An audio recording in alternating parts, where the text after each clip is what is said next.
بسم الله الرحمن الرحيم.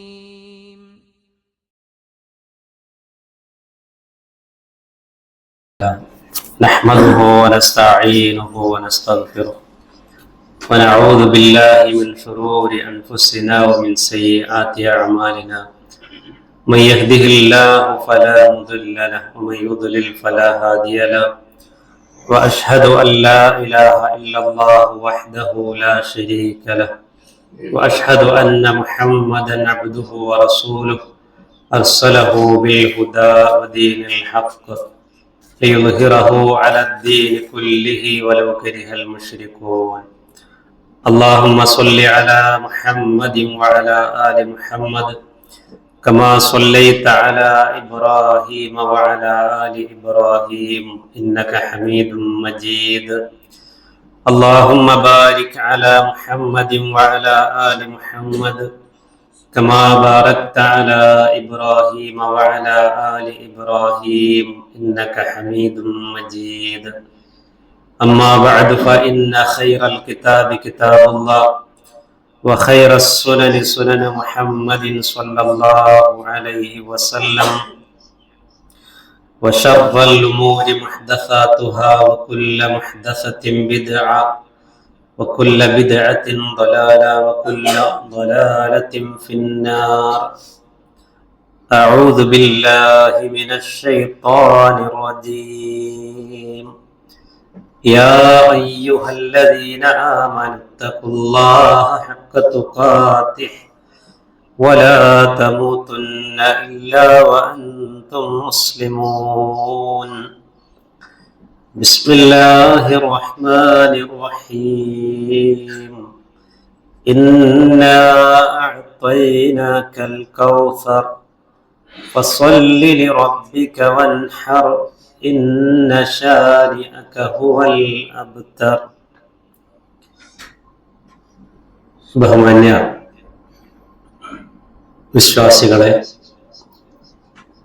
സഹോദരങ്ങളെ, സർവ്വലോക രക്ഷിതാവും നിയന്താവുമായ അല്ലാഹു സുബ്ഹാനഹു വ തആലയുടെ നിയമനിർദ്ദേശങ്ങൾക്കും വിധിവിലക്കുകൾക്കും കീഴൊതുങ്ങി നാം ഓരോരുത്തരും ജീവിക്കണമേ എന്ന് ഓർമ്മപ്പെടുത്തുന്നു, വസിയത്ത് ചെയ്യുന്നു. പരിശുദ്ധമായ ഹജ്ജ് കർമ്മത്തിന്റെ ദിനങ്ങൾ അടുത്തു വരികയാണ്.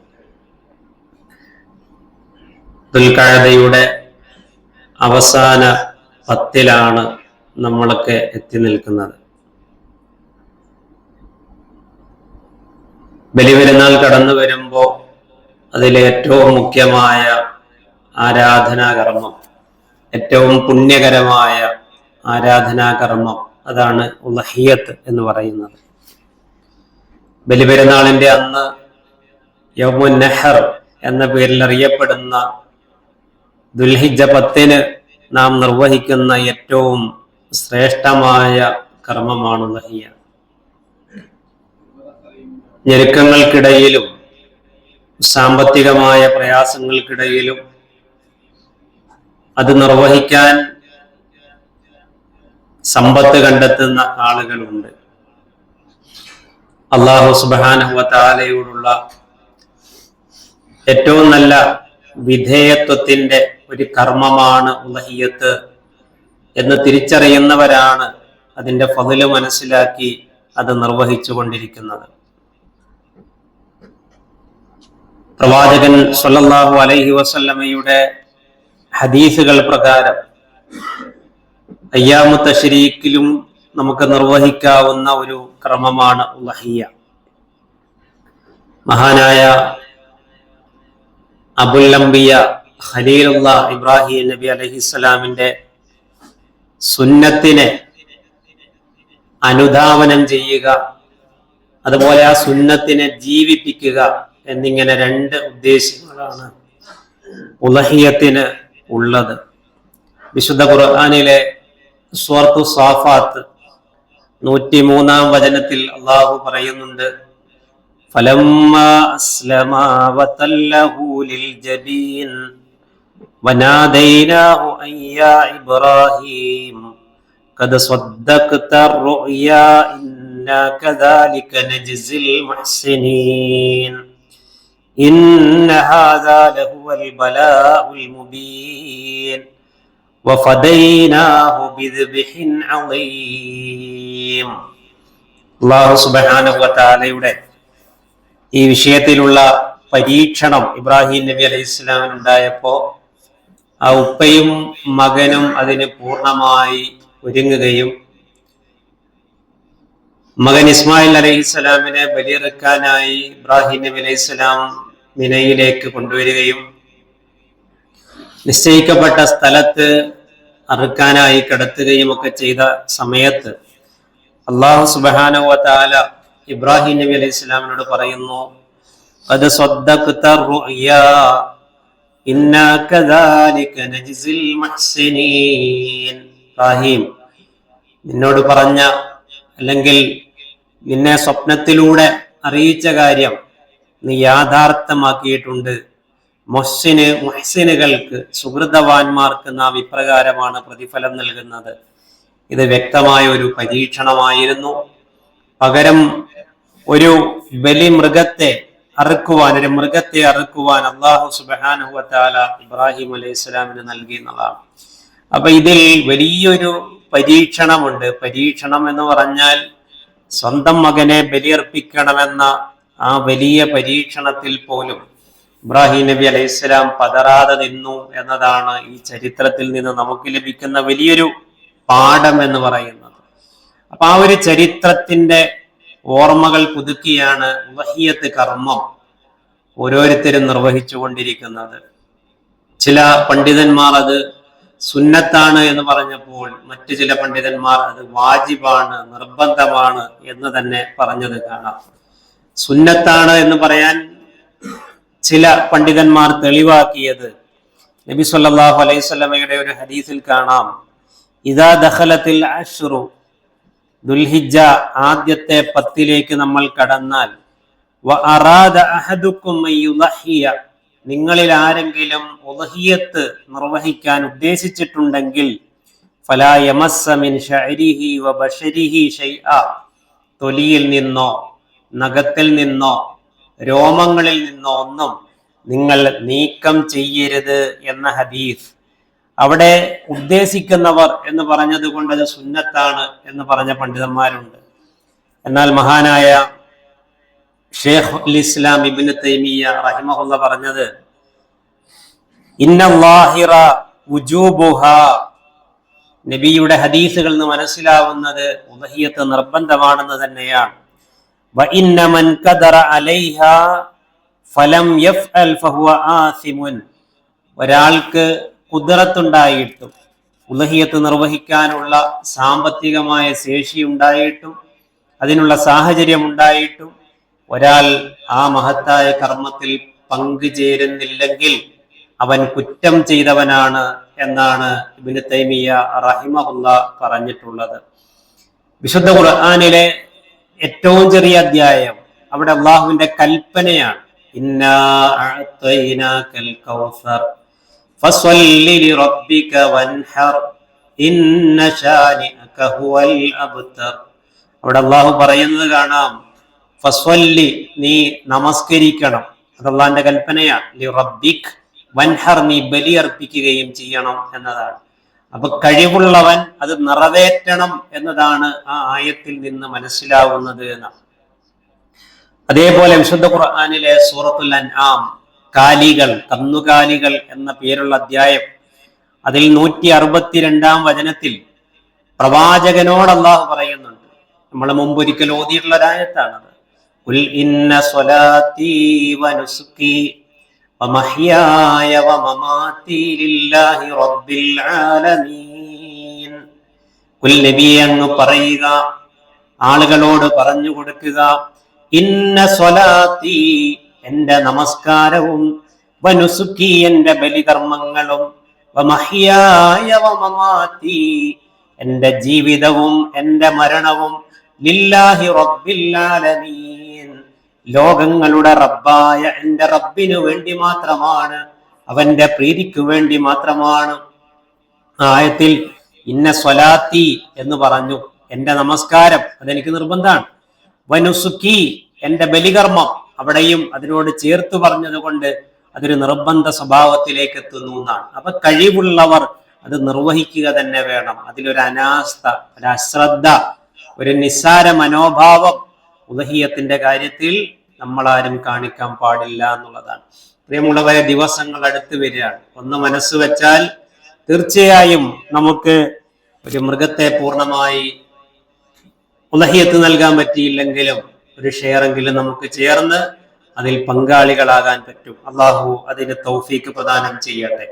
റസൂലുള്ളാഹി സ്വല്ലല്ലാഹു അലൈഹി വസല്ലം മക്കയിൽ നിന്ന് മദീനയിലേക്ക് ഹിജറ പോയ ശേഷം 10 വർഷമാണ് മദീനയിൽ ജീവിച്ചത്.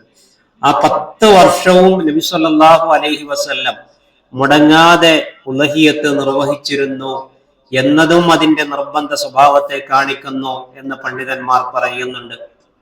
അതിൽ ഏറ്റവും അഫ്ളലായത് നമ്മൾ ഉളഹിയത്ത് നിർവഹിക്കുമ്പോൾ ഉലമാക്കൾ തെളിവുകളുടെ അടിസ്ഥാനത്തിൽ പറഞ്ഞത് അതിലേറ്റവും അഫ്ളലായത് ഒട്ടകമാണ്. അത് നമ്മുടെ നാട്ടിൽ ലഭ്യമല്ല. പിന്നെയോ പിന്നെ ബക്കറാണ്, സുമ്മൽ ഗനം, പിന്നെ ആടാണ്. ഇങ്ങനെ ഒരു ക്രമം ശരിക്ക് കാണാൻ സാധിക്കും. ആ ആടിൽ തന്നെ കൊമ്പുള്ളത് എന്നൊക്കെ ഉലമാക്കൾ സൂചിപ്പിക്കുന്നത് കാണാം.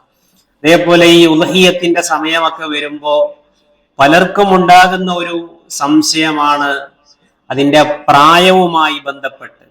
പ്രവാചക ഹദീസുകളിൽ നിന്ന് മനസ്സിലാക്കാൻ സാധിക്കുന്നത് ഒട്ടകമാണെങ്കിൽ 5 വയസ്സ് പൂർത്തിയാവുക, കന്നുകളാണെങ്കിൽ 2 വയസ്സ് പൂർത്തിയാവുക, നമ്മുടെ നാട്ടിലൊക്കെയുള്ള കോലാട് പോലെയുള്ളവയാണെങ്കിൽ 1 വർഷം പൂർത്തിയാവുക, ചെമ്മരിയാട് പോലെയുള്ളതാണെങ്കിൽ 6 മാസം പൂർത്തിയാവുക എന്നതാണ് അതിന്റെ വയസ്സ്. അഖീഖയിലും പരിഗണിക്കേണ്ടത് ഇതേ വയസ്സ് തന്നെയാണ്. അതേപോലെ ന്യൂനതകളും പോരായ്മകളും ഉള്ളത് അസ്സലാമത്തു മിനൽ ഉയൂബ് എന്നാണ് ഹദീസിൽ കാണുന്നത്. പോരായ്മകൾ, ന്യൂനതകളിൽ നിന്ന് അത് വിശദീകരിക്കപ്പെട്ടിട്ടുണ്ട് എന്തൊക്കെ ന്യൂനതകളാണ് എന്നത്. അപ്പം നല്ല ആരോഗ്യമുള്ള തടിച്ച നല്ല മൃഗത്തെ ഉളഹിയത്ത് നൽകാനാണ് നബി സല്ലല്ലാഹു അലൈഹി വസല്ലം പറയുന്നത്. അതേപോലെ അതിന്റെ സമയത്ത് നിർവഹിക്കണം. സമയത്താണ്. സമയം തെറ്റിയാൽ ഉളഹിയത്താവില്ല. അത് കേവലം അത് കേവലം അറവാവുകയുള്ളൂ. അപ്പൊ നമസ്കാരം കഴിഞ്ഞ് ആണത് നിർവഹിക്കേണ്ടത്. പെരുന്നാൾ നമസ്കാരം കഴിഞ്ഞ് ഒരാൾ സൗകര്യം എന്ന നിലയ്ക്ക് നിസ്കാരം കഴിഞ്ഞ് എല്ലാവർക്കും സെറ്റാക്കി വെച്ചാൽ പെട്ടെന്ന് കൊടുക്കുക, എല്ലാവർക്കും അത് കറിയാക്കാലോ എന്ന് വിചാരിച്ച് തലേന്നാൾ അറുത്താലോ പോകുന്നതിന് മുമ്പ് അറുത്താലോ അത് ഉളഹിയത്തായി സ്വീകരിക്കപ്പെടില്ല എന്നാണ് നബി സല്ലല്ലാഹു അലൈഹി വസല്ലം പറഞ്ഞിട്ടുള്ളത്. അതേപോലെ ഉളഹിയത്ത് നിർവഹിക്കുന്നവരിൽ തന്നെ ഉണ്ടാകുന്ന ഒരു സംശയമാണ്, ഒരു മൃഗത്തെ നമ്മൾ അറുക്കുമ്പോൾ എൻ്റെ ഭാര്യയ്ക്ക് അതിന്റെ പ്രതിഫലം കിട്ടുമോ, എൻ്റെ മക്കൾക്ക് അതിന്റെ കൂലി കിട്ടുമോ എന്നതൊക്കെ. നബി സല്ലല്ലാഹു അലൈഹി വസല്ലം പറഞ്ഞത്, അല്ലെങ്കിൽ ഹദീസിലുള്ളത്, കാന യുളഹി ബിശാത്തി അൽവാഹിദത്തി അൻ ജമീഇ അഹ്ലിഹി. ഇമാം ബുഖാരി ഉദ്ധരിച്ച ഹദീസാണ്. തനിക്ക് വേണ്ടിയും തന്റെ കുടുംബത്തിന് വേണ്ടിയും എല്ലാം പ്രതിഫലം കിട്ടാൻ ഒരു മൃഗത്തെ നബി സല്ലല്ലാഹു അലൈഹി വസല്ലം ഒരു ആടിനെ അറുത്തിരുന്നു എന്നുള്ളതാണ്. അപ്പോൾ ചില ആളുകൾക്കുള്ള സംശയം, ഇതൊരു മൃഗത്തെ പറ്റിയല്ലേ പറഞ്ഞത്, ഒരു ഷെയർ ഒരു മൃഗത്തിൽ നമ്മൾ ചേർന്നാൽ അത് കുടുംബത്തിന് മുഴുവൻ പ്രതിഫലാർഹമാകുമോ എന്ന സംശയമുണ്ടെങ്കിൽ അവിടെ ഷെയ്ഖ് ബിൻ ബാസ് റഹിമഹുള്ളയെ പോലെയുള്ള മഹത്തുക്കളായ പണ്ഡിതന്മാർ പറഞ്ഞത്, ഒരു മൃഗത്തിൽ ഷെയർ ചേർന്നാൽ പോലും അത് കുടുംബത്തിന് കൂടി പ്രതിഫലമായിരിക്കും എന്നുള്ളതാണ്. എന്നാൽ ഭാര്യയ്ക്ക് സാമ്പത്തിക ശേഷിയുണ്ട് എങ്കിൽ അവളും അതിൽ ഷെയർ ചേരണം. അതല്ലാതെ എന്റെ ഭർത്താവ് മാത്രം, അങ്ങനെയല്ല.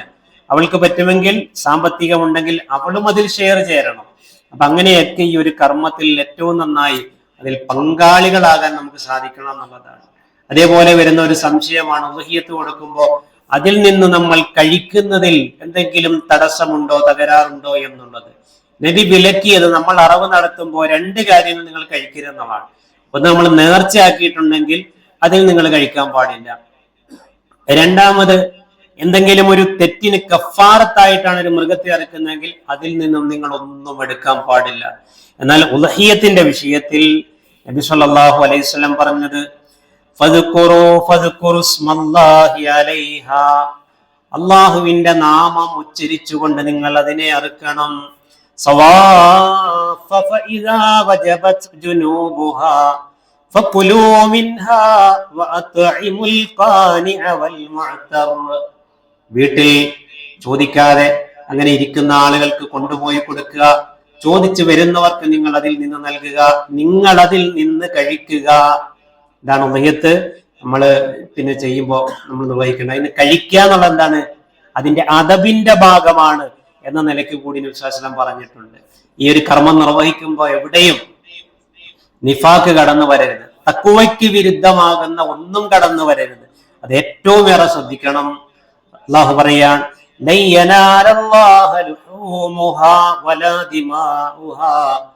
നിങ്ങളൊരു മൃഗത്തെ അറുക്കുമ്പോ അതിന്റെ മാംസമോ രക്തമോ അല്ല അള്ളാഹുവിലേക്ക് എത്തുന്നത്. നിങ്ങൾ നിർവഹിക്കുമ്പോ നിങ്ങളുടെ മനസ്സിലുള്ള ഇഖ്ലാസും തഖ്വയുമാണ് അള്ളാഹു പരിഗണിക്കുന്നത്. അതാണ് നമ്മളതിൽ ഏറെ ശ്രദ്ധിക്കേണ്ട. ആ നിലയ്ക്ക് ഈ ഒരു മഹത്തായ കർമ്മത്തിന്റെ ഭാഗമാകാൻ അള്ളാഹു സുബ്ഹാനഹു വ തആല നമുക്കെല്ലാം തൗഫീഖ് പ്രദാനം ചെയ്യുമാറാവട്ടെ.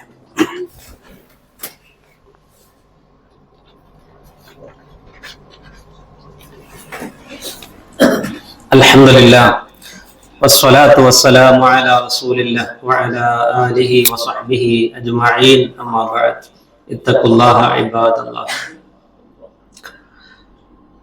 മഹാനായ ഉമർ ഇബ്നുൽ ഖത്താബ് റളിയല്ലാഹു അൻഹുവിന്റെ ഒരുപാട് ചിന്തനീയമായ ശ്രദ്ധേയമായ ഇബാറത്തുകൾ, ഉദ്ധരണികൾ, ഗ്രന്ഥങ്ങൾ ഉദ്ധരിക്കപ്പെടുന്നത് കാണാം.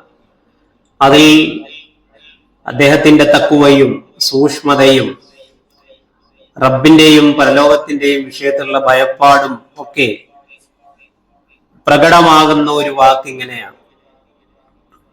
അദ്ദേഹം പറയുന്നു, ഉമർ റളിയല്ലാഹു അൻഹു പറയുന്നു, ലൗ നാദാ മുനാദിൻ മിനസ് സമാഇ, ആകാശത്ത് നിന്ന് വിളിച്ചു പറയുന്ന ഒരാള് വിളിച്ചു പറയാണെന്ന് വിചാരിക്കുക.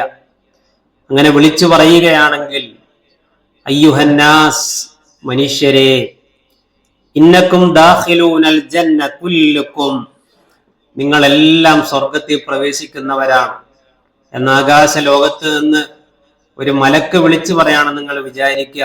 അത് നിങ്ങൾ കേൾക്കുകയാണ്. മനുഷ്യരെ, നിങ്ങളെല്ലാവരും സ്വർഗത്തിലാണ്, നിങ്ങളെല്ലാം സ്വർഗത്തിൽ പ്രവേശിക്കാനുള്ളവരാണ്. ഇല്ലാ റജുലൻ വാഹിദൻ, പക്ഷെ നിങ്ങളുടെ കൂട്ടത്തിൽ ഒരാൾ സ്വർഗത്തിൽ കടക്കുകയില്ല. നിങ്ങളുടെ കൂട്ടത്തിൽ ഒരാൾ സ്വർഗത്തിൽ കടക്കുകയില്ല.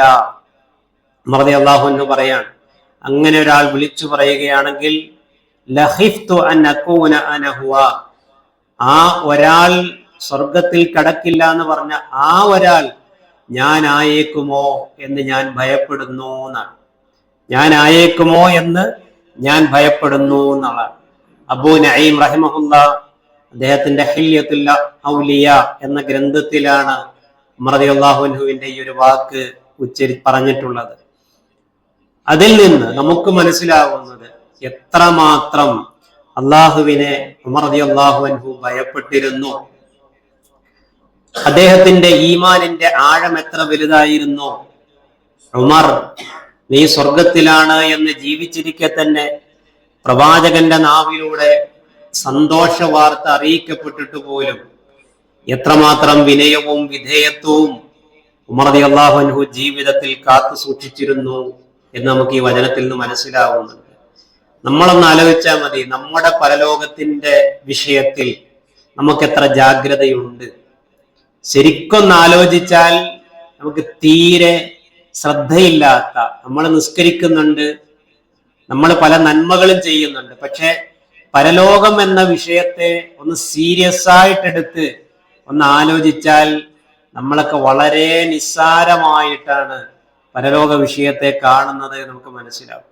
കാരണം ആ ഒരു സൂക്ഷ്മത, ആ ഒരു ബോധം ഉണ്ട് എങ്കിൽ എപ്പോഴും നമ്മുടെ മനസ്സിലൊരു ഭയപ്പാട് തീർച്ചയായിട്ടും ഉണ്ടാകും. ആ ഭയപ്പാട് നമ്മുടെ ജീവിതത്തെ കൂടുതൽ ക്രമീകൃതമാക്കും, കൂടുതൽ സൂക്ഷ്മതയുള്ളതാക്കും. നമ്മളതിന്റെ വാക്ക് നോക്കൂ, നമ്മളെല്ലാവരും സ്വർഗത്തിലാണെന്ന് വിളിച്ചു പറയുമ്പോൾ ഒരാള് പോവില്ല എന്ന് പറയുമ്പോൾ ആ ആള് ഞാനായേക്കുമോ എന്ന് ഞാൻ പേടിക്കുന്നു എന്ന് ഉമർ റളിയല്ലാഹു അൻഹു പറയണമെന്നുണ്ട് എങ്കിൽ അദ്ദേഹത്തിന് പരലോക വിഷയത്തിന്റെ കാര്യത്തിലുള്ള ആ ഒരു സൂക്ഷ്മതയും ശ്രദ്ധയും എത്ര വലുതാണ്. ആ ഒരു സൂക്ഷ്മതയും ശ്രദ്ധയും ഒക്കെയാണ് പരലോക കാര്യത്തിൽ തീർച്ചയായും നമുക്കുണ്ടാവേണ്ടത്. അല്ലാഹു സുബ്ഹാനഹു വ തആല ആ ഒരു ബോധവും ശ്രദ്ധയുമെല്ലാം പരലോക കാര്യത്തിൽ നമുക്ക് പ്രദാനം ചെയ്യുമാറാവട്ടെ. ഫർളായ കാര്യങ്ങളിൽ വീഴ്ചകളൊന്നും വരുത്താതെ നാം ശ്രദ്ധ പുലർത്തുന്നതോടൊപ്പം സുന്നത്തായ കാര്യങ്ങളിൽ കൂടുതൽ ശ്രദ്ധിക്കുവാനും അല്ലാഹു സുബ്ഹാനഹു വ തആല തൗഫീഖ് പ്രദാനം ചെയ്യുമാറാവട്ടെ. റബ്ബ് ഏറ്റവും ഇഷ്ടപ്പെടുന്ന മഹത്തായ കർമ്മങ്ങളിൽ ഒന്നായ റബ്ബിനു വേണ്ടിയുള്ള ഇത്തരം ബലികർമ്മങ്ങൾ, പ്രത്യേകിച്ച് വഹിയത്ത് പോലെയുള്ള ഇത്തരം കാര്യങ്ങളിൽ കൂടുതൽ ശ്രദ്ധിക്കാനും ആ മഹത്തായ അതിന്റെ പ്രതിഫലത്തിൽ പങ്കാളികളാകാനും അള്ളാഹു നമുക്കെല്ലാം തൗഫീഖ് പ്രദാനം ചെയ്യുമാറാവട്ടെ. നമ്മുടെ എല്ലാ നന്മകളെയും അള്ളാഹു കബൂൽ ചെയ്യട്ടെ. നമ്മിൽ വരുന്ന അറിഞ്ഞും അറിയാതെയും വരുന്ന വീഴ്ചകളെ റഹ്മാനായ റബ്ബ് പുറത്തു തരുമാറാവട്ടെ. നമ്മുടെ എല്ലാ നല്ല ആഗ്രഹങ്ങളെയും അള്ളാഹു പൂർത്തീകരിച്ച് തരുമാറാവട്ടെ. പരീക്ഷണങ്ങളിൽ നിന്ന് അള്ളാഹു നമ്മളെല്ലാം കാത്ത് രക്ഷിക്കുമാറാവട്ടെ. നമ്മിൽ രോഗികളായി കഴിയുന്നവർക്ക് അല്ലാഹു പൂർണ്ണമായ ശിഫ പ്രദാനം ചെയ്യട്ടെ. നമുക്ക് മുമ്പേ റബ്ബിലേക്ക് മടങ്ങിയവർക്ക് അല്ലാഹു മഗ്ഫിറത്തും റഹ്മത്തും പ്രദാനം ചെയ്യട്ടെ. അല്ലാഹുമ്മ ഗഫിർ ലിൽ മുഅ്മിനീന വൽ മുഅ്മിനാത്ത് വൽ മുസ്ലിമീന വൽ മുസ്ലിമാത്ത് അൽ അഹ്യാഇ മിൻഹും വൽ അംവാത്ത്. اللهم أجرنا من النار اللهم أجرنا من النار اللهم أجرنا من النار. ربنا توفنا مسلمين والحقنا بالصالحين. ربنا لا تجعل في قلوبنا غلا للذين آمنوا ربنا إنك رؤوف رحيم. سبحان ربك رب العزة عما يصفون وسلام على المرسلين والحمد لله رب العالمين.